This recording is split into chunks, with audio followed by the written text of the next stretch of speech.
حي على الفلاح.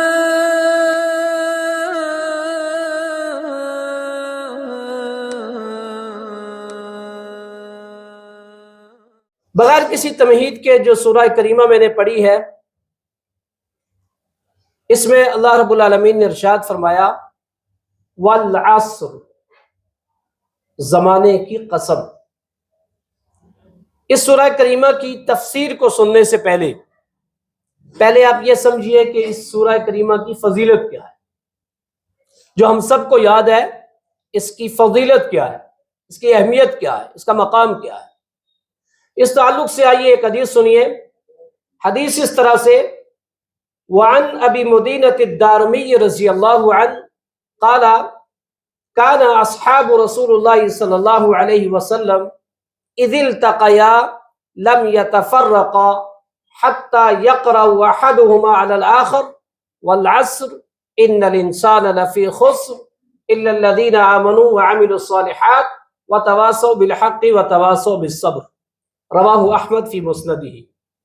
مسند احمد کی روایت، اللہ کے نبی صلی اللہ علیہ وسلم کے صحابہ اکرام رضوان اللہ علیہم اجمعین جب ایک دوسرے سے ملاقات کرتے تو ملاقات کے وقت مصافحہ جب کرتے تو کوئی بھی صحابی جب دوسری صحابی سے ہاتھ ملاتا کہتا السلام علیکم، سلام کر کے اپنا دایاں ہاتھ ساتھی کے دائیں ہاتھ میں دے دیا، اور اب ایک دوسرے کو کیا کہہ رہا ہے والعصر ان الانسان لفی خسر الا الذین آمنوا وعملوا الصالحات وتواصوا بالحق وتواصوا بالصبر۔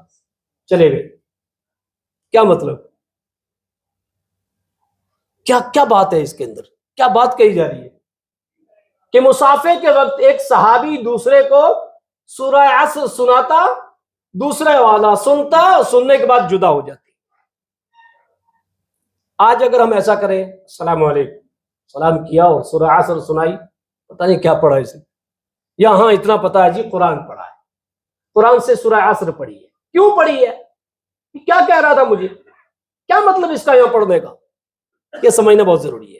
ایک بات مجھے بیچ میں یاد آئی، آپ لوگ تحیہ کر لو، کیا جو اخیر کی سورہ کریمہ ہے نا، جن کو آپ اکثر نمازوں میں پڑھتے ہو، سورہ عصر ہے واللیل ہے، یہ جو آخر کی 15-20 صورتیں، کیا آپ اخیر کی 15-20 صورتوں کے معنی و مفہوم کو جانتے؟ نہیں جانتے۔ نماز میں پڑھتے ہیں، آپ پڑھتے ہیں ارائیت الذی، نہیں پتا۔ آپ پڑھتے ہیں الہاکم التکاثر حتی زرتم المقابر، کیا ہے اس کے اندر، نہیں مجھے نہیں پتا ہے۔ نہیں، آپ تحیہ کر لو اس سورہ کریمہ کا آج درس سننے کے بعد، کہ ہم وہ صورتیں جو چھوٹی چھوٹی ہیں جن کو ہم اکثر نماز میں پڑھتے ہیں ان کو یاد کریں گے، جیسے زبانی یاد ہے نا، وہ ترجمہ بھی یاد کریں گے، اس کا مفہوم بھی سمجھیں گے کہ میں کیا کہہ رہا ہوں اپنے رب سے نماز میں، بہت ضروری ہے۔ صحابہ کیوں کہتے تھے اس کو، ایک دوسرے کو مصافحے کے وقت سورہ عصر کیوں سناتے تھے؟ اس کے اندر اس کی زندگی کے لیے اہم پیغام، بہت خاص بات، وہ سننے کے بعد اس کو یاد آ جاتا، اچھا یہ مجھے کیا کہنا چاہ رہا ہے، اس نے مجھے کیا سکھایا ہے۔ تو کوئی بھی صحابی کیا کرتا، جب مصافحہ کرتا تو مصافحے کے وقت یہ سورہ کریمہ اس کو سنا دیتا۔ کیوں، اس کے اندر کیا پیغام ہے؟ اس فضیلت کے بعد آئیے اس کا درس سنیے۔ اللہ رب العالمین نے کہا والعصر، زمانے کی قسم، زمانے کی قسم۔ قسم کے لیے عربی میں 3 حرف آتے ہیں، قسم کے لیے 3 حرف۔ نمبر 1 واو، جیسے والعصر والفجر والضحی واللیل والشمس، یہ کیا ہے، سب قسمیں۔ پہلا لفظ ہے واو، جیسے والعصر، زمانے کی قسم۔ دوسرا ہے تا، تاللہ، تاللہ، اللہ کی قسم۔ ابراہیم علیہ السلام نے کہا تھا تاللہ لأکیدن اصنامکم، اللہ کی قسم تم جاؤ میلے میں، تمہارے بتوں کی میں خبر گیری کروں گا، میں پوچھوں گا ان سے، میں بات چیت کروں گا۔ تاللہ لأکیدن اصنامکم۔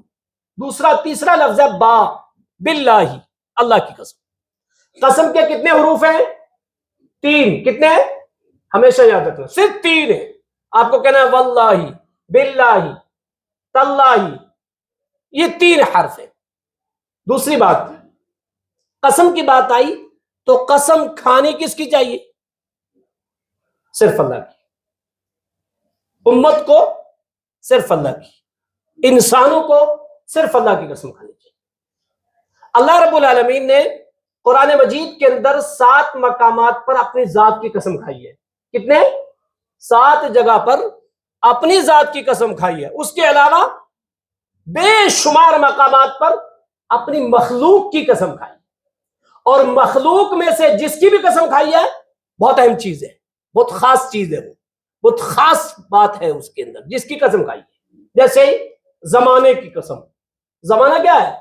مخلوق ہے، خلق کیا ہوا ہے. اللہ اپنے علاوہ مخلوق میں سے جس کی قسم کھا سکتا ہے، جیسے اللہ رب العالمین نے قرآن میں کھائی ہے، لیکن اپنے بندوں کو مکلف کس کا بنایا ہے؟ صرف اپنی قسم کا. سنن ترمذی کی روایت ہے، حدیث اس طرح سے، وعن عبداللہ بن عمر رضی اللہ عنہ قال سمع رجلا والكعبة قال لا يحلف لغير الله فمن حلف لغير الله فقد كفر او اشرك رواه الترمذی فی کتاب الایمان. سنن ترمذی کی کتاب الایمان کی روایت، حضرت عبداللہ ابن عمر نے ایک شخص سے سنا، وہ کہہ رہا تھا کعبہ کی قسم. ہم بھی کہتے ہیں نا کعبہ کی قسم، مسجد کی قسم، نبی کی قسم، روزی کی قسم، ٹوپی کی قسم. ہاتھ میں نوٹ لیا، یہ روزی ہے، اس کی قسم. گلے پہ ہاتھ رکھا، دیکھ روزی پہ ہاتھ ہے میرا، اس کی قسم. بچے کے سر پہ ہاتھ رکھا، دیکھ اس کی قسم. نہیں. حضرت عبداللہ ابن عمر نے جب اس شخص کو سنا تو کیا کہا؟ لا یحلف لغیر اللہ، خبردار غیر اللہ کی قسم مت کھا. اس کی قسم کھائی تھی اس نے؟ کعبہ کی. کعبہ کیا پتا ہے؟ دنیا میں سب سے افضل جگہ کون سی ہے؟ وہی ہے سب سے افضل، اس کی قسم کھائی. تو کیا کہا؟ لا یحلف لغیر اللہ. کعبہ ہے، غیر اللہ ہے، اللہ نہیں ہے، اللہ کے علاوہ ہے. تو اللہ کے علاوہ کی جس کی بھی قسم کھائیں گے وہ کیا ہے؟ شرک ہے. محدثین اور مفسرین نے کہا اگر کوئی بندہ اللہ کے کلام کی قسم کھائے تو کھا سکتا ہے، اس لیے کہ وہ مخلوق نہیں ہے، وہ اللہ کا کلام ہے. جیسے قرآن مجید کیا ہے؟ اللہ کا کلام ہے، یہ مخلوق نہیں ہے. تو اگر کوئی اللہ کے علاوہ کھانا چاہے تو کس کی کھائے گا؟ قرآن کی.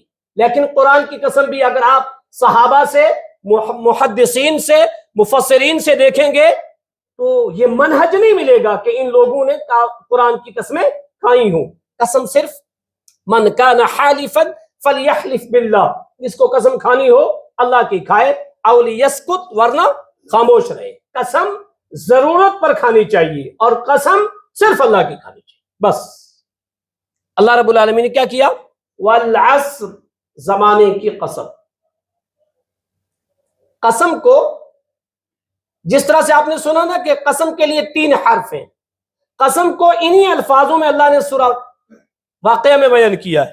وَإِنَّهُ لَقَسَمٌ لَوْ تَعْلَمُونَ عَظِيمٌ، اگر تم جانتے ہو تو یہ بہت بڑی قسم ہے. یعنی لفظ قسم ایسے ہی قرآن میں بیان ہے. وَإِنَّهُ لَقَسَمٌ لَوْ تَعْلَمُونَ عَظِيمٌ، اگر تم جانتے ہو تو یہ بہت بڑی قسم ہے.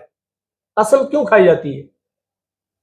قسم کسی کے شک کو دور کرنے کے لیے، کسی کو اعتماد دینے کے لیے، کسی کو یقین دلانے کے لیے، کسی کو یہ باور کرنے کے لیے کہ میں سچ کہہ رہا ہوں. قسم کھانے کی یہ وجہ ہے، قسمیں اس لیے کھائی جاتی ہیں.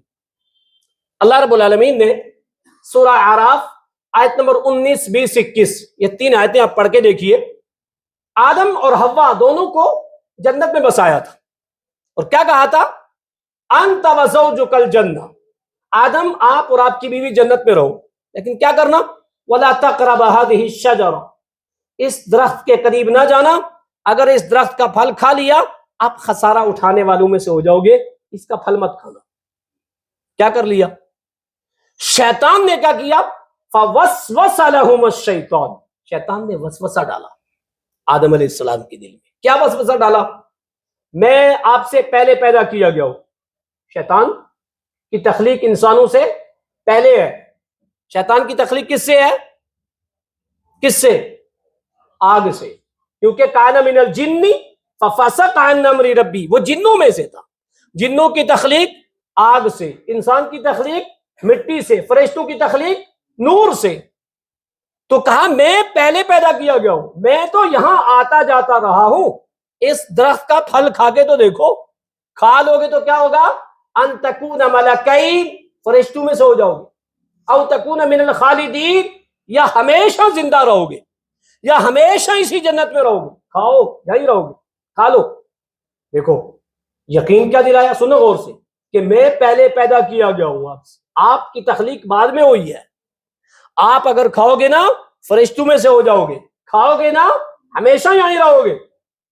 تو ایک آدمی کسی کو یہ وسوسہ دے رہا ہے کہ میرا تجربہ ہے, کسی کو کہے میرا اس پہ پریکٹیکل ہے, بھائی میں نے تجربہ کیا, یہ ایسا ہے. سامنے والے کو شک ہوگا یا نہیں ہوگا؟ ہوگا شک, انسان ہے, شک ہوگا. آدم علیہ السلام کو شک ہو گیا. اب شیطان نے کیا کیا؟ بڑا اچھا موقع ہے, یہاں پہ میں قسم کھاؤں اور قسم کھا کے کیا کروں؟ شک کو دور کروں.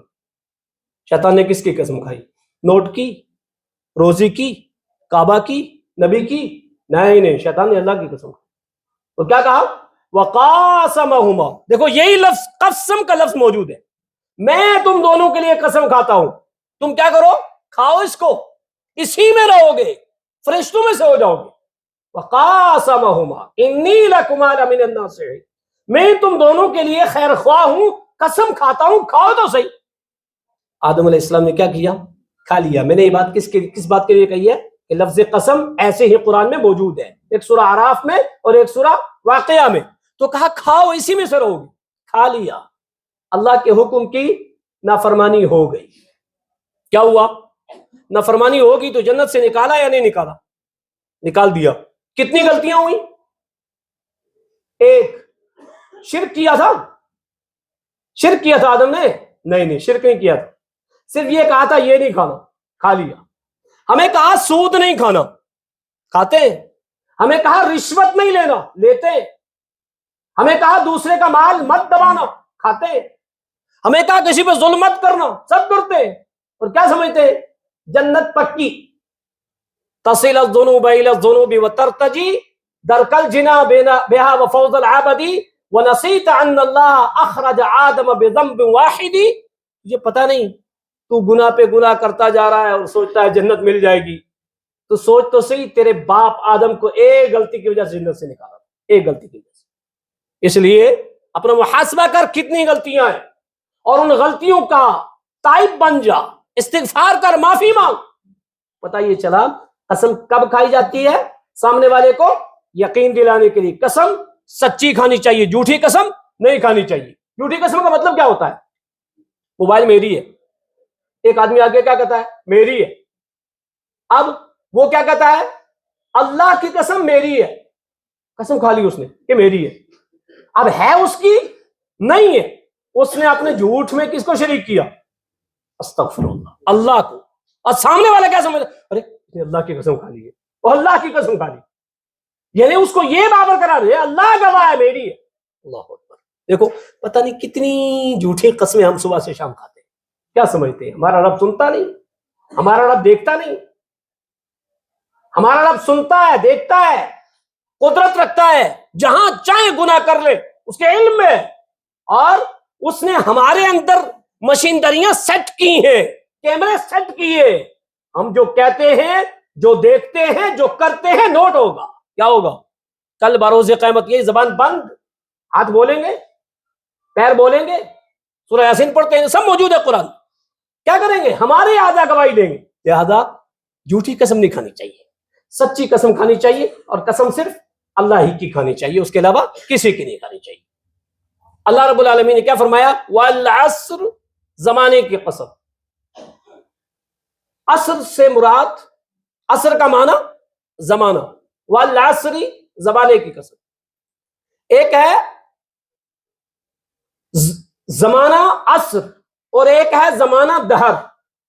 دونوں کے نام سے سورہ کریمہ ہے. هل أتى على الإنسان حين من الدهر. دہر مانا زمانہ, عصر مانا زمانہ, اور دونوں کے نام سے صورتیں, اور دونوں آگے پیچھے, ایک 29ویں پارے میں, ایک 30ویں پارے میں. دونوں کا معنی زمانہ ہے, لیکن دہر کی قسم نہیں کھائی. قسم کس کی کھائی ہے؟ والعصر.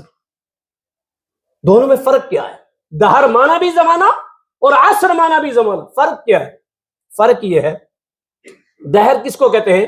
من اول الدنیا الی آخری. دہر اس زمانے کو کہتے ہیں جہاں سے دنیا کی شروعات ہوئی ہے. کب تک؟ جہاں دنیا کی اینڈنگ ہو. اس پورے دورانیے کو کیا کہتے ہیں؟ دہر. جب سے دنیا بنی ہے اس وقت سے لے کر قیامت کے آنے تک کے زمانے کو دہر کہا جاتا ہے.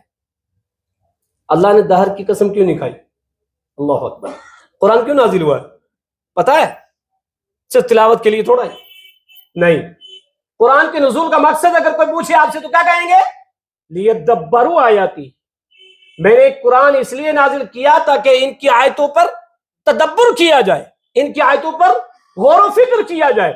تدبر نہیں کریں گے, غور و فکر نہیں کریں گے تو آپ کو پتہ نہیں چلے گا کہ دہر اور عصر میں دونوں کا معنی زمانہ اور دونوں میں فرق اتنا بڑا.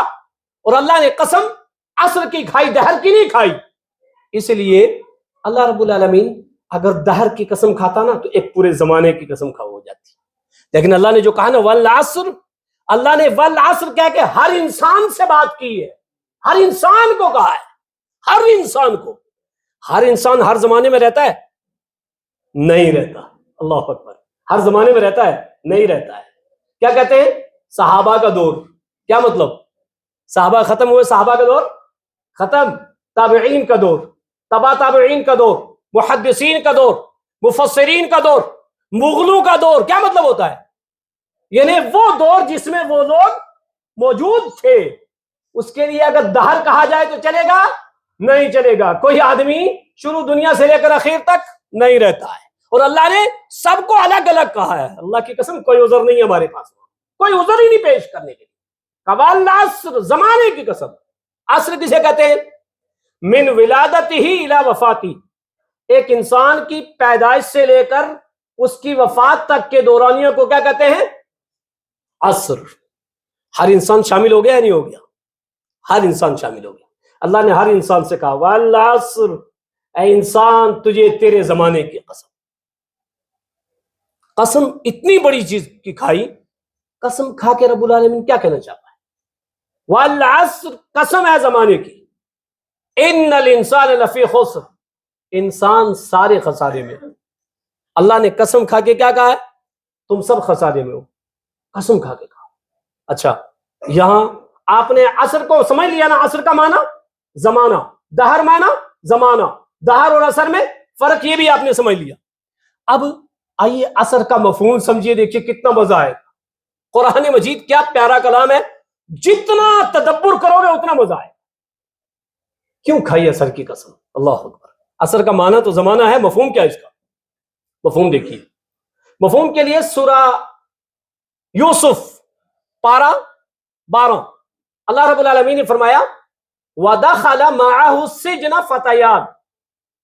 یوسف علیہ السلام کو جب جیل میں ڈالا نا تو یوسف کے ساتھ 2 قیدی اور ڈالے گئے تھے. اور انہی 2 قیدیوں نے کیا کیا؟ خواب دیکھا. خواب کیا دیکھا؟ ایک نے خواب دیکھا وَدَخَلَ مَعَهُ السِّجْنَ فَتَيَانِ قَالَ أَحَدُهُمَا إِنِّي أَرَانِي أَعْصِرُ خَمْرًا. ایک نے کیا کہا؟ میں شراب نوچ رہا ہوں. کیا کر رہا ہوں؟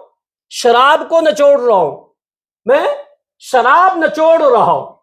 دوسرے نے کیا خواب دیکھا؟ میرے سر پہ روٹیاں رکھی ہیں اور اس کو پرندے کھا رہے ہیں. یوسف علیہ السلام کے سامنے خواب کی تعبیر پیش کر دی. اللہ اکبر.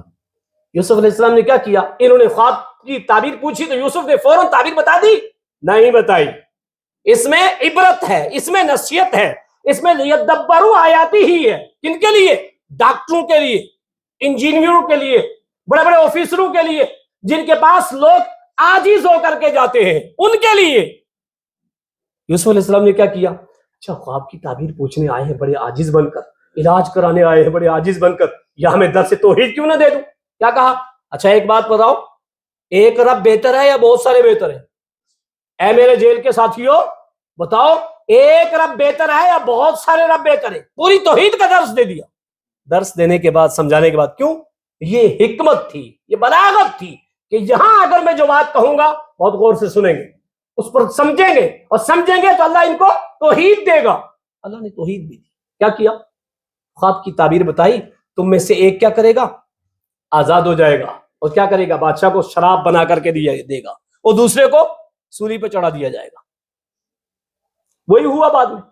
تو جو مین لفظ جو میں کہنا چاہتا ہوں، آصر خمرہ، عین صاد را، وہی لفظ ہے۔ عصر مانا عصر، عین صاد را، اس میں بھی کیا ہے؟ آصر خمرہ، شراب نچوڑنا۔ عصر کا مفہوم کیا ہے؟ بولیے، نچوڑنا۔ عصر کا مفہوم نچوڑنا، عصر کا معنی زمانہ، عصر کا مفہوم نچوڑنا۔ کتنا نچوڑ دیا ہے مجھے اور آپ کو میری زندگی نے اور آپ کی زندگی نے؟ نچوڑ دیا نہیں نچوڑ دیا؟ 30 سال نچوڑ دیے، 40 سال نچوڑ دیے، 60 سال نچوڑ دیے، کیا کھویا کیا پایا؟ نیبو سے رس نچوڑنے کے بعد دوبارہ نیبو میں آئے گی؟ کبھی نہیں آئے گی۔ 2023 ختم ہو گیا، کبھی آئے گا؟ کبھی نہیں آئے گا۔ کل کا دن میرے اور آپ کی زندگی سے ختم ہو گیا، آئے گا؟ نہیں آئے گا۔ 5 نمازیں کل پڑھی ہم نے، نچوڑ کے چلا گیا وہ دن، ہمیں دوبارہ کبھی نہیں آئے گا۔ اللہ اکبر۔ رب العالمین کیا کہنا چاہتا ہے ہمیں؟ اے بندو، تمہیں تمہاری زندگی نچوڑ رہی ہے، اور نچوڑنی ہوئی چیز دوبارہ پھل میں نہیں آتی۔ جو دن تمہیں نچوڑ کے چلا گیا دوبارہ نہیں آئے گا، اس لیے ہوشیار رہنا۔ ایک ایک لمحہ، ایک ایک منٹ، ایک ایک گھڑی تمہیں نچوڑ رہی ہے، سچائی میں، حق میں، دین کی نشر و اشاعت میں، اللہ کی عبادت میں، اللہ کی توحید میں، انسانوں کی خیر خواہی میں، اچھائی میں گزارنا۔ ورنہ برائی میں وہ لمحہ تمہیں نچوڑے، جھوٹ میں نچوڑے، بدعمالی میں نچوڑے، بد کرداری میں نچوڑے، ایسا نہیں، تمہارا زمانہ نچوڑ کے چلا جائے گا۔ تو عصر کا معنی زمانہ، عصر کا مفہوم نچوڑنا۔ عصر کا مفہوم قرآن میں ایک اور بیان کیا ہے، تیز و تند ہوا۔ وہ تیز ہوا کتنی جلدی چلتی ہے؟ اے انسانوں، تمہیں تمہارا زمانہ نچوڑ رہا ہے، تیزی سے گزر رہا ہے، پتہ ہی نہیں چلتا۔ کتنی عمر ہے؟ ایک عرصہ ایسا ہوتا ہے جب تک کیا کہتے رہتے ہیں؟ کم بتاتے ہیں۔ اگر وہ 40 کا ہے تو کہتا ہے 35 سال۔ عمر کتنی آپ کی؟ 35 سال۔ پھر جب 70-80 کا ہو جاتا ہے نا تو زیادہ بتاتا ہے۔ کتنی عمر؟ 90 سال۔ وہ بہت جلدی جاتی ہے عمر، نہیں پتا چلتا ہے، نچوڑ کے چلی جائے گی، پتا نہیں چلے گا۔ یہ سب سے مین پوائنٹ آج کے درس کا، ہمیں ہماری زندگیاں نچوڑ رہی ہیں، اور جو چیز نچوڑ رہی ہے اللہ نے اس کی قسم کھائی ہے، والعصر، اے بندے تجھے تیرے زمانے کی قسم، تیرا زمانہ تجھے نچوڑ رہا ہے، ان الانسان لفی خسر، انسان کیا ہے؟ خسارے میں۔ اللہ اکبر۔ دیکھو عصر کے اندر کیا کیا چیز ہے، دیکھا کتنا مزہ آتا ہے۔ اللہ، ہم پڑھتے ہیں نا، الم تر کیف فعل ربک باصحاب الفیل الم یجعل کیدہم فی تضلیل وارسل علیہم طیرا ابابیل۔ اللہ نے کیا کیا تھا؟ ابرہا پہ کس کو بھیجا تھا؟ کس کو؟ ابابیل کیا تھا؟ جھوٹ، غلط۔ ہاں، میں صرف سمجھانے کے لیے کہہ رہا ہوں، اور یہ فکر و سوچ دینا چاہ رہا ہوں کہ ہم کیا کر رہے ہیں قرآن کے ساتھ۔ طیر مانا ہوتا ہے پرندہ، طیر مانا پرندہ، ابابیل مانا پرندہ نہیں ہوتا ہے، لیکن ہم سب ابابیل مانا کیا کرتے ہیں؟ پرندہ۔ کیوں؟ ابا سے، اماں سے، یا معاشرے سے، سوسائٹی سے، لوگوں سے جیسا سنا ہے تو ویسا ہی سمجھتے ہیں، ویسا ہی کرتے ہیں۔ جاؤ اٹھا کے ترجمہ قرآن دیکھنا۔ ابابیل مانا جھنڈ، پرندے اڑتے دیکھیں ایک ساتھ اڑتے ہیں نا، اس کو بولتے ہیں جھنڈ۔ وَأَرْسَلَ عَلَيْهِمْ طَيْرًا، طیر مانا پرندہ، ابابیل مانا جھنڈ۔ ابابیل مانا پرندہ نہیں ہے، لیکن سارے کیا سمجھتے ہیں؟ سارے نہیں، کچھ لوگ سمجھتے ہیں جو قرآن میں تدبر نہیں کرتے، جو قرآن کا ترجمہ نہیں دیکھتے ہیں، وہ طیر مانا ابابیل مانا پرندہ سمجھتے ہیں۔ کہتے ہیں اللہ نے ابابیل کو بھیجا، اور ابابیل نے چونچ اور پنجو میں کنکریاں لی تھی، وہ ماری اور ابرہا ہلاک ہو گیا۔ بات تو صحیح ہے، لیکن ابابیل مانا جھنڈ ہے، ابابیل مانا پرندہ نہیں ہے۔ اس لیے میں نے یہ جملہ بیچ میں کیوں کہا ہے؟ تاکہ ہم قرآن کی وہ آخری سورے جو 20-25 سورے ہم ہمیشہ سنت میں، نوافل میں، فرائض میں پڑھتے ہیں، لیکن ہمیں پتہ نہیں اس کے اندر ہے کیا ہے۔ تو عصر کے اندر کتنا پیارا مفہوم پایا جا رہا ہے، لیکن ہمیں پتہ نہیں۔ ایک بندہ نماز میں کہے والعصر، پورا خاکہ آ جانا چاہیے، مجھے میرا رب کیا کہنا چاہتا ہے، اور میں نماز میں کہہ رہا ہوں، اور نماز میں کہہ رہا ہوں تو میں معاملات کی زندگی دیکھ لوں میں کہ میری زندگی کیسی ہے، وہ مجھے نچوڑ رہی ہے۔ والعصر، قسم ہے زمانے کی، ان الانسان لفی خسر، انسان خسارے میں۔ اللہ نے قسم کھا کے یہ ایک بات کہی، انسان خسارے میں۔ اس میں مسلمان کا لفظ، مومن کا لفظ، کسی مکتبہ فکر کا لفظ نہیں، کلی طور ان الانسان، بے شک انسان، لفی خسر، خسارے میں، ساری خسارے میں۔ خسارے سے نکلنا ہے تو 4 چیزیں کر لو، خسارے سے نکل جاؤ۔ وہ 4 کیا ہے؟ الا الذین آمنوا، جو لوگ ایمان لے آئے، صحیح سالم ایمان۔ کیسا ایمان؟ الذین آمنوا ولم یلبسوا ایمانہم بظلم، ایسا ایمان کہ جس کے ساتھ بالکل ظلم کی ملاوٹ نہ ہو۔ اچھا، ظلم کسے کہتے ہیں؟ کیسے پتہ چلے گا ظلم سے مراد کیا ہے؟ قرآن مجید کی بعض آیتیں دوسری آیت اس کی تفسیر کرتی ہے۔ قرآن کی تفسیر، ایک آیت کی تفسیر دوسری آیت کرتی ہے، ایک آیت کی تفسیر حدیث رسول کرتی ہے۔ یہ تفسیر کے انداز ہے، لیکن لوگ جس نے جیسے دیکھ کہہ دیا، حلوہ بنا کر کے دے دیا، کسی نے کچھ کہہ دیا، چلا گیا ہو۔ نہیں، منہج پہ تفسیر، صحابہ کے منہج پہ تفسیر، محدثین و مفسرین کے منہج پہ تفسیر، اپنے من سے، اپنی خواہش سے تفسیریں بشمار کر رہے ہیں آج لوگ، اور لوگوں کو گمراہ کر رہے ہیں۔ کیسے پتا چلے گا کہ ظلم سے مراد کیا ہے؟ دوسری آیت نے کیا کہا؟ ان الشرک لظلم عظیم۔ اس آیت کی تفسیر کس نے کی؟ دوسری آیت نے۔ قرآن کے اندر ہے اللہ سے ڈرو، کیسا ڈرو؟ دوسری آیت تفسیر کر رہی ہے فاتقوا اللہ ما استطعتم، اپنی اپنی طاقت کے مطابق ڈرو۔ لمٹ بتائی نا، کتنا ڈرنا ہے، کیسے ڈرنا ہے۔ قرآن کی تفسیر ایک آیت کی دوسری آیت پر، تو اس کو سمجھنا ضروری ہے۔ اللہ رب العالمین نے کیا فرمایا؟ سارے لوگ خسارے میں ہیں۔ خسارے سے وہی نکلے گا جس کا ایمان صاف ستھرا ہوگا، ایمان کے ساتھ شرک نہیں، صاف ستھرا ایمان، شرک کی ملاوٹ نہیں، کامیاب ہو گیا۔ کتنے نمبر ملیں گے؟ سمجھانے کے لیے میں کہہ رہا ہوں 25 نمبر۔ کتنے مل گئے؟ 25 نمبر۔ شرک نہیں ہے، توحید خالص ہے، صرف اللہ ہی کی عبادت ہے، کسی کی عبادت نہیں، صرف اللہ ہی کو سجدہ ہے، کسی کو سجدہ نہیں، اللہ ہی مشکل کشا ہے، کوئی مشکل کشا نہیں، اللہ ہی داتا ہے، کوئی داتا نہیں، اللہ ہی روزی رساں ہے، کوئی اور نہیں ہے، اللہ ہی نفع و نقصان کا مالک ہے، کوئی نہیں ہے۔ عقیدہ بڑا صاف ستھرا۔ کتنے نمبر ملے؟ 25۔ خسارے سے کتنا نکلے؟ ایک حصہ نکل گیا۔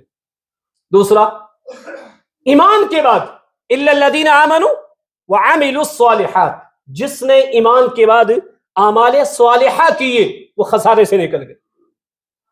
صالح عمل کون سا ہوتا ہے؟ قرآن میں عمل کرنے کا کہا ہے؟ نہیں کہا۔ کیا کہا؟ صالح عمل۔ نوح کا بیٹا ڈوبنے لگا، نوح علیہ السلام نے کیا کہا؟ او میرے رب، میرا بیٹا۔ اللہ نے کیا کہا؟ تیرا نہیں ہے۔ کیوں؟ انہو عمل غیر صالح۔ کیا کہا تھا؟ یہ تھوڑا کہا تھا اس کا عمل نہیں ہے، کیا کہا تھا؟ اس نے بھی اپنے تئیں بڑے عمل کیے تھے۔ ہر انسان اپنے تئیں بڑا عمل کرتا ہے۔ ایک کافر ہے، ایک بدھ مذہب کا ماننے والا ہے، کسی بھی مذہب کا ماننے والا ہے، عمل کرتا نہیں کرتا؟ کرتا ہے۔ وہ ہر مذہب والا عمل کرتا ہے، ہر مسلک والا عمل کرتا ہے۔ نہیں، عمل تو سارے کرتے ہیں، لیکن اللہ نے کیا کہا؟ صالح عمل کا تیرا نہیں ہے۔ کیوں نہیں ہے؟ اس کا عمل غیر صالح، غیر صالح۔ تو خسارے سے نکلنے کے لیے دوسری شرط صالح عمل۔ وہ صالح عمل کے لیے 2 شرطیں ہیں۔ کوئی بھی عمل صالح کب ہوگا؟ جب اس کے اندر اخلاص ہو، یعنی خالص اللہ کے لیے۔ دوسرا، موافقت رسول، رسول اللہ کے طریقے پر۔ آپ نماز پڑھ رہے ہیں، اخلاص ہے، رسول اللہ کا طریقہ ہے تو نماز قبول ہے۔ حج کر رہے، اخلاص ہے، رسول اللہ کا طریقہ ہے تو حج قبول ہے۔ زکات دے رہے، اخلاص ہے، رسول اللہ کا طریقہ ہے تو عمل قبول ہے۔ کوئی بھی عمل قبول ہونے کے لیے 2 شرط، اخلاص اور موافقت رسول۔ اچھا، یہاں ایک بات، خسارے سے نکلنے کے لیے ایمان اور دوسری شرط اعمال صالحہ۔ اعمال صالحہ کے لیے نقصان دہ کیا ہے معلوم ہے؟ 3 چیزیں آئیں گی تو صالحیت ختم ہو جائے گی، وہ عمل صالح نہیں رہے گا۔ پہلی کیا ہے؟ دکھاوا۔ دوسری سمعہ۔ تیسری منفعت دنیا۔ دکھاوا، کوئی بھی عمل دکھاوے کے لیے کریں گے تو ریا آ گئی، صالحیت ختم ہوگی۔ دوسری چیز شہرت، کوئی بھی عمل آپ شہرت کے لیے کرو گے تو صالحیت ختم ہوگی, عمل قبول نہیں ہوگا. تیسری چیز, آپ عمل کر رہے ہو لیکن دنیا کے لیے, اپنے مفاد کے لیے, کیا ہو گیا؟ صالحیت ختم ہو گئی, وہ عمل صالح نہیں رہے گا. دلیل کیا ہے اس کی؟ دلیل سنو. وعن محمد بن لبید رضی اللہ عنہ قال قال رسول اللہ صلی اللہ علیہ وسلم انی اخوف ما اخاف علیکم الشرک الاصغر قالوا یا رسول اللہ وما الشرک الاصغر قال الرياء يقول الله عز وجل لهم يوم القيامة إذا جزي الناس بأعمالهم اذهبوا إلى الذين كنتم تراؤون في الدنيا فانظروا هل تجدون عندهم جزاء. رواہ احمد فی مسندہ. محمود بن لبید کہتے ہیں اللہ کے نبی نے فرمایا میرے امت کے لوگوں, میرے صحابہ, میں تمہارے بارے میں شرک اصغر سے بہت ڈرتا ہوں. اللہ اکبر, اللہ کے نبی ڈر رہے ہیں کس سے؟ شرک اصغر سے. کس کے بارے میں؟ اپنی امتیوں کے بارے میں. صحابہ نے پوچھا اللہ کے نبی شرک اصغر کیا ہے؟ اللہ کے نبی نے فرمایا دکھاوا. دکھاوا کیا ہے؟ شرک اصغر. کوئی بھی عمل دکھاوے کے لیے ہوگا صالحیت ختم ہو جائے گی, اس کے اندر شرک اصغر آ گیا. اور پھر اللہ کے نبی نے فرمایا کل بروز قیامت اللہ تعالیٰ لوگوں کو ان کے اعمال کا بدلہ دے رہا ہے, اور لوگ دائیں اور بائیں ہاتھ میں لے رہے ہیں. کچھ لوگ آئیں گے, اللہ رب العالمین کیا فرمائے گا؟ اذهبوا, جاؤ یہاں سے, الى الذین کنتم تراؤون فی الدنیا, تمہارا یہ عمل یہاں نہیں ہے. کیوں؟ تم نے جس کے دکھاوے کے لیے کیا تھا اس کے پاس دیکھو اس کا بدلہ ہے یا نہیں ہے, یہاں تو نہیں. اللہ اکبر. آپ نے دکھاوے کے کوئی عمل کیا, وہاں درج ہی نہیں ہے. ہمارا ظن ہے, ہمارا گمان ہے, ہم نے مسجد بنائی ہے, ہمارا گمان ہے ہم نے یہ کام کیا ہے, وہاں 0/0 نہیں. جس کے دکھاوے کے لیے کیا تھا اس کے پاس جا کے دیکھو کچھ بدلہ اس کا ہے, اگر ہے تو اس سے لو, میرے پاس نہیں ہے. صالحیت ختم. کس سے؟ دکھاوے سے.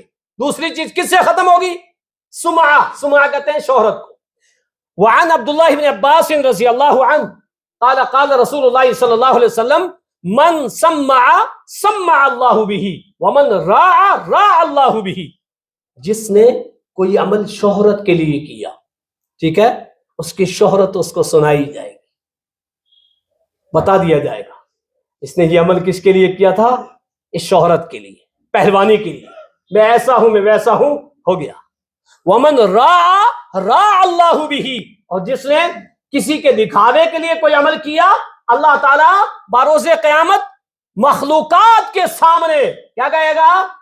اس نے یہ عمل دکھاوے کے لیے کیا, اس نے یہ عمل شہرت کے لیے کیا. کیا ہوا؟ اللہ اکبر. کتنی بڑی رسوائی ہوگی, کتنی بڑی ذلت ہوگی. دنیا میں جو بندہ عیب چھپاتا ہے دوسرے کے, اور اللہ تعالیٰ قیامت کے روز اس کے عیب کو چھپائے گا. اور جس نے دکھاوے کے لیے کیا, اب چھپائے جائیں گے؟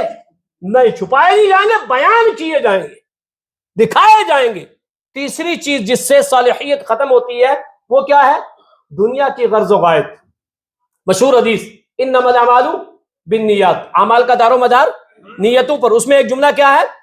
جس نے دنیا کے لیے یا کسی سے شادی کے لیے ہجرت کی, اس کی ہجرت اس کے لیے ہے, اور جس نے اللہ اور اس کے رسول کے لیے ہجرت کی, اس کی ہجرت اللہ اور اس کے رسول کے لیے ہے. ایک آدمی ہجرت کر کے جائے مال کے لیے, ایک آدمی ہجرت کر کے جائے دولت کے لیے, شادی کے لیے, کیا ہوگا؟ ثواب ملے گا؟ نہیں ملے گا. دنیا کی غرض و غایت ہے. ایک نے مکہ چھوڑا دین کے لیے, نبی کے حکم پر عمل کرنے کے لیے, کیا ہوگا؟ ثواب ملے گا. تو جب یہ تین چیزیں آتی ہیں اس سے صالحیت ختم ہو جاتی ہے. دوسری شرط, جس نے صاف ستھرا عمل کیا. دیکھیے توحید ہے, پودا لگا دیا, بیج ڈال دیا. اب جب ہم بیج ڈالتے ہیں تو کٹائی تک اس کو چھوڑتے نہیں ہیں, بڑی محنت کرتے ہیں. اب ہمیں کیا کرنا ہے؟ صالح عمل کرنے. اب صالح عمل کریں گے تو خسارے سے نکل گئے. کتنے ہو گئے؟ 25 نمبر اس کے کتنے ہو گئے؟ 50. 50% خسارے سے نکلے ہیں ابھی. ارے توحید بھی پوری اور صالح عمل بھی کر لیا, اب بھی 50%. یہ قرآن کہتا ہے 50%. اس کے بعد کیا ہے؟ 25 نمبر کس کے؟ وَتَوَاصَوْا بِالْحَقِّ, حق کی وصیت کرنا. کرتے ہیں حق کی وصیت؟ نہیں. حق کی وصیت کے لیے کیا کرنا پڑے گا؟ پہلے جاننا پڑے گا حق کیا ہے, اور جب جان لیں گے حق کیا ہے تو وصیت کریں گے. اللہ اکبر. اٹھاؤ پہلا پارا. یعقوب، اسحاق، ان نبیوں کا واقعہ کیا؟ اذ حضر یعقوب الموت اذ قال لبنیہ ما تعبدون من بعدی. موت کے وقت یعقوب نے اپنے بیٹوں سے کیا وصیت کی؟ بتاؤ میرے بعد کس کی عبادت کرو گے؟ اللہ اکبر. ہم لوگ کیا وصیت کرتے ہیں؟ اتنا اس کو دے دینا، اتنا اس کو دے دینا، اتنا اس کو دے دینا، اس کے ساتھ ایسا کرنا، اس کے ساتھ ایسا کرنا. اللہ، کیسی وصیت کرتے تھے؟ وصیت کر دیکھو بیٹو شرک مت کرنا، دیکھو رب کی توحید میں کسی غیر کو شریک مت کرنا، نبی کی اتباع میں کسی اور کا قانون مت لانا. یہ ہوتی ہیں وصیتیں، کرتے ہی نہیں ہے. تو اب کرے گا کون؟ جس کو حق کا پتہ ہوگا وہ کرے گا. اب جب حق کا پتہ ہی نہیں ہے وصیت کیا کرے گا؟ میں آپ کو بتاؤں فلاں صاحب کا گھر وہاں ہے، اور اگر مجھے پتہ ہی نہیں ہے ایڈریس، میں آپ کو بھیج دوں ادھر چلے جاؤ، اور ان کا گھر ہو ادھر، آپ ادھر نکل گئے، وہاں پتہ چلا کس سے پوچھا کہ فلاں صاحب کا گھر، ارے وہ تو ادھر ہاسپٹل کے پاس ہے. کیا کہو گے آپ مجھے؟ کتنا غلط بھیج دیا. لیکن بھیج دیا میں نے. اب آپ کچھ بھی کہو گے کچھ ہوگا؟ جھگڑے ہوں گے، وہاں پہ جھگڑے ہوں گے. وَإِذْ يَتَحَاجُّونَ فِي النَّارِ. جب جہنم میں جمع ہوں گے نا یہ لوگ جنہوں نے غلط راستے بتائے ہیں اور جو غلط راستوں پر چلے ہیں، دونوں کے جھگڑے ہوں گے. اور کیا کہیں گے؟ فَقَالَ الضُّعَفَاءُ لِلَّذِينَ اسْتَكْبَرُوا. کمزور لوگ بڑوں سے کہیں گے ہم تمہارے پیچھے رہے، تمہاری مانگتے رہے، بہت کچھ کیا، کیا کچھ عذاب کم کرو گے، ہمیں بچاؤ گے؟ کیا کہیں گے؟ نہیں، اللہ تعالیٰ تو فیصلہ کر چکا ہے، ہم کچھ نہیں کر سکتے. کیا کہو گے؟ دعا کرو گے اللہ ان کو ڈبل عذاب دے. یہ قرآن کی آیتیں ہیں. اللہ ان کو ڈبل عذاب دے کر دوسروں کو چھوڑ دے گا؟ نہیں چھوڑے گا. حق کو پہچانیے. حق ہے کیا ہے؟ سورہ محمد آیت نمبر 2. الذین آمنوا وعملوا الصالحات وآمنوا بما نزل على محمد وهو الحق من ربهم. حق وہی ہے جو محمد رسول اللہ پر نازل ہوا. سمجھنا پڑے گا قرآن یا نہیں؟ سمجھنا پڑے گا قرآن کا گائیڈ یا نہیں؟ جی، وہی ہے مطلوب اور وہی ہے غیر مطلوب. یہ ہے حق. اب ہم نہ اس کو پڑھتے، نہ ہمارے گھر میں تفسیر، نہ ہمارے گھر میں بخاری، نہ مسلم، نہ ابو داؤد، حدیثوں کی کتاب ہی نہیں ہے. ہمارے مذہب کا جو اصل پیغام ہے، جو اسلام کا پیغام ہے، جو لٹریچر ہے، ہمارے گھر میں ایک سادہ سا قرآن رکھا ہے، ہمیں نہیں پتا ہے، تلاوت کر لیتے، مجھے نہیں پتا اس کے اندر ہے کیا. کتنی دکھ اور افسوس کی بات، اللہ کی قسم افسوس کی بات. تو جن لوگوں نے حق کو پہچان لیا، حق کو پہچاننے کے بعد اس پر استقامت اختیار کی اور دوسروں کو حق کی وصیت کی، کتنے نمبر مل گئے؟ 25. کتنے ہوئے؟ 75. اب جو بندہ ایسا ایمان لائے گا اور ایسا صالح عمل کرے گا، ایسے حق پر استقامت اختیار کرے گا، ایسی حق کی وصیت کرے گا، اس کو کیا ہوگا؟ لوگ گالیاں دیں گے، لوگ بائیکاٹ کریں گے، لوگ ماریں گے، لوگ تانے دیں گے، لوگ برا بلا کہیں گے. تب کیا کرنا ہے؟ تب کہا وَتَوَاصَوْا بِالصَّبْرِ. صبر کی وصیت. اب صبر کرو، اب صبر کو اختیار کرو. رسول اکرم صلی اللہ علیہ وسلم کے پاس جن لوگوں نے امانتیں رکھی ہوئی، جو صادق اور امین کہا کرتے تھے، جیسا توحید کا درس دیا تو کیا کہا؟ ھذا ساحر کذاب. جھوٹا ہے، جادوگر ہے، مجنون ہے، پاگل ہے. نہ جانے کون کون سے القاب دیے. کیوں دیے؟ توحید کا درس دے دیا اور ایک اللہ کی عبادت کا کہہ دیا، اپنی اتباع کا کہہ دیا، لوگوں نے برا بلا کہا. جب ہم ایسا دین لے کر کے چلیں گے، ایسا صاف شفاف دین، اس کی وصیت، پریشانیاں آئیں گی، پریشانیوں میں صبر کرنا ہے. پریشانیوں میں وبیلا مچانے کی ضرورت نہیں ہے. کیا کرنا ہے؟ صبر کرنا ہے. وقت نہیں ہے. یہ صبر کیا ہے معلوم ہے؟ صبر بعینہ ہی ایمان ہے. سورہ ہود آیت نمبر 14، 12ویں پارے کا پہلا صفحہ. اللہ رب العالمین نے فرمایا الا الذین صبروا وعملوا الصالحات اولئک لهم مغفرۃ واجر کبیر. پورے قرآن میں کیا ہے؟ الا الذین آمنوا وعملوا الصالحات. اکثر جگہ کیا ہے؟ 99% کیا ہے؟ ایمان اور اعمال صالحہ. لیکن یہاں کیا ہے؟ الا الذین صبروا وعملوا الصالحات. ایمان کی جگہ کس کو بیان کیا ہے؟ صبر کو. صبر بعینہ ہی ایمان ہے. پتہ کیا چلا؟ ایمان کے بغیر صبر نہیں ہوگا. ایمان کے بغیر صبر نہیں ہے. ایمان ہوگا تب صبر ہوگا. اور جب صحیح صبر ہوگا، صحیح تواصی بالحق ہوگا تو کتنا ہوگا؟ 100 نمبر پورے. خسارے سے نکلنا ہے، 4 چیزیں کر لو، خسارے سے نکل جاؤ گے. اسی لیے امام احمد بن حنبل، امام شافعی رحمت اللہ علیہ کہا کرتے تھے ایک انسان کی جنت کو کمانے کے لیے اور جہنم سے بچنے کے لیے صحیح ڈگر پہ زندگی کو لے جانے کے لیے صرف سورہ عصر ہی کافی اور حقیقت میں کافی. اور سورہ عصر کی مثال دی ہے لوگوں، ایک وہ بندہ جس نے چوپلے پہ صبح صبح برف رکھی ہے اور وہ کیا کہتا ہے 25 روپے کلو 25 روپے کلو، دوپہر میں کہتا ہے 20 روپے کلو 20 روپے کلو، پھر کہتا 15 روپے، پھر 10، اور بعد میں کیا کہتا لے جاؤ فری میں لے جاؤ، اٹھا لے، ایسے اٹھا لے. کیوں کہتا ہے؟ وہ پگھل جائے گی، یہ پانی بن جائے گا، یہ ہماری زندگی پانی بن جائے گی. جاؤ ان بوڑھوں سے پوچھو، جاؤ ان لوگوں سے پوچھو جو سجدے نہیں کر پا رہے، جو عبادت نہیں کر پا رہے، جو مسجد میں نہیں آ رہے، ان کی زندگیوں نے انہیں نچوڑ دیا ہے. اب وہ ختم ہو گئے ہیں. نہ کر راہ جنوں میں اس جوانی کو فنا، اے جوان کب کرے گا عبادت جب سجدوں کی طاقت نہیں ہوگی. کر لے عبادت جتنی کرنی ہے جوانی میں. میں نے اکثر بوڑھوں کو بنا سجدوں کے نماز پڑھتے دیکھا ہے، کرسی پہ بیٹھے ہیں سجدہ کر رہے ہیں، آئے ہائے نہیں کر پاتے. معلوم ہے سجدہ کیا ہے؟ اقرب ما یکون العبد من ربہ وہو ساجد فاکثر الدعاء. سب سے زیادہ بندہ رب کے قریب سجدے میں ہوتا ہے، اور سب سے پہلے کیا چھنتا ہے؟ یہ سجدہ چھن جاتا ہے. اللہ کی قسم عصر کے مفہوم کو ہمیشہ یاد رکھیے، پتہ چلے کہ کیا درس دیا ہے، کیا خطبہ دیا ہے، کیونکہ خطبہ خطاب سے ہے. ہمیں ہمارا زمانہ نچوڑ کر کے چلا جائے گا، موت کا فرشتہ ہمارے پاس آئے گا، دوبارہ موقع نہیں ملے گا. اللہ رب العالمین مجھے اور آپ کو اپنی زندگیوں کو صحیح ڈگر پہ لے جانے کی توفیق عطا فرمائے. رب العالمین جتنے ہم نے گناہ کیے ہیں اللہ، ہماری زندگیاں ہمیں نچوڑ کے چلی گئی ہیں، یا اللہ ہم صدق دل سے تجھ سے معافی مانگتے ہیں. یا اللہ جو باقی زندگی ہے ہماری، ہمیں توحید پر، اعمال صالح پر، تواصی بالحق اور تواصی بالصبر پر گزارنے کی توفیق عطا فرما. یا اللہ جو لوگ اس دنیا سے جا چکے ہیں سب کی بخشش فرما. یا اللہ مومنین کی بخشش فرما. یا اللہ جو بیمار ہیں ان کو شفا عاجلہ کاملہ کلیہ عطا فرما. اللہ خاص طور سے میرے والد محترم 1.5 مہینے سے جن کی زبان بند ہو چکی ہے، رب العالمین